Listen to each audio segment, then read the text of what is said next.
Okay, so let's talk about relative clauses. So what is a relative clause? A relative clause is basically a clause that usually begins with a relative pronoun, like who or whom for people, alright? Or which or that for things or animals, alright?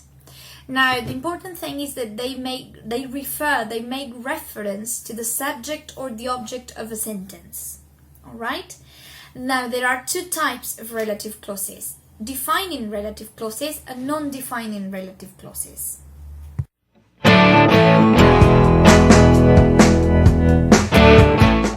Alright, defining relative clauses are relative clauses that give very important information about a noun, either the subject or the object of a sentence.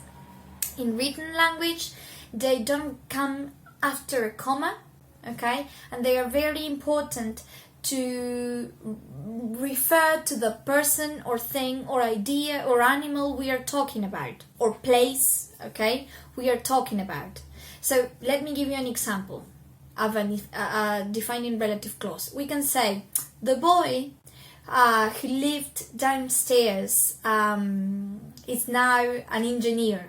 Okay, so in order for you to understand who is it that I'm talking about, you need that defining relative clause, who used to live downstairs. Okay, so that's the general point of having defining relative clauses. They are very important in order to convey the message. Now let's have a closer look at non-defining relative clauses. Something else about defining relative clauses. Sometimes the relative pronoun can be omitted, okay? And that's when we are talking about the object of a sentence.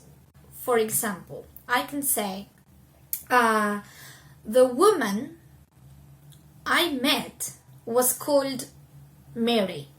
Now, instead of saying the woman who I met, I can omit the who, the relative pronoun, and I can just say the woman I met is called Mary. Okay? Okay, now let's go to non-defining relative clauses.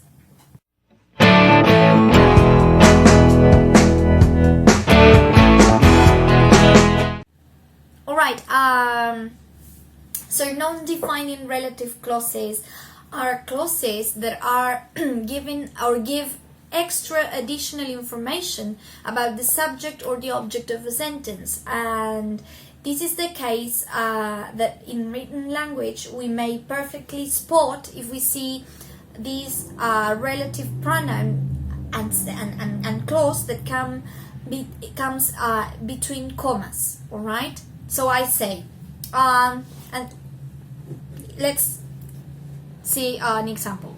If I say, all right, wrapping your food in aluminium foil,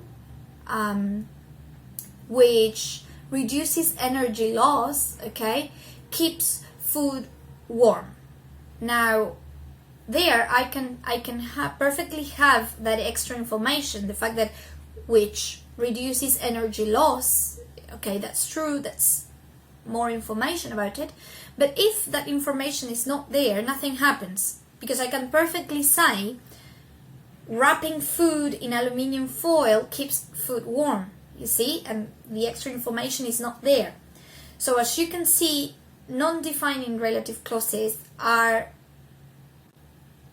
or give extra information. They are a plus, okay? But nothing happens if they aren't there. So for you to understand whether it is a defining relative clause or not, you need to put it to a test. Try skipping. Don't pay attention to the relative clause. And if the message doesn't make sense, it's because it's a defining relative clause. Now, if you can perfectly make out the whole idea and nothing happened, well, that was a non-defining relative clause. All right. Now, in non-defining relative clauses, we cannot use that, all right, as a relative pronoun. This is very important, and I will close by giving you an example. Iñaki, who is my Iñaki, my son, who is 1 year and a half, is the owner of these beautiful toys. All right, I can perfectly say Iñaki, my son, is the owner of these beautiful toys. Okay, rabbit toys. Now, if I say Iñaki, who is 1 year and a half, that who is 1 year and a half, it's extra information I want you to know about my son. But it's not important if it is there or not, okay? I am choosing to give you more information, but it's a choice, all right? I hope this is clear enough. I highly suggest you to go to page 158 for the grammar reference. Study the list of relative pronouns and the exceptions to all these rules, okay? And you will do just fine. Bye-bye.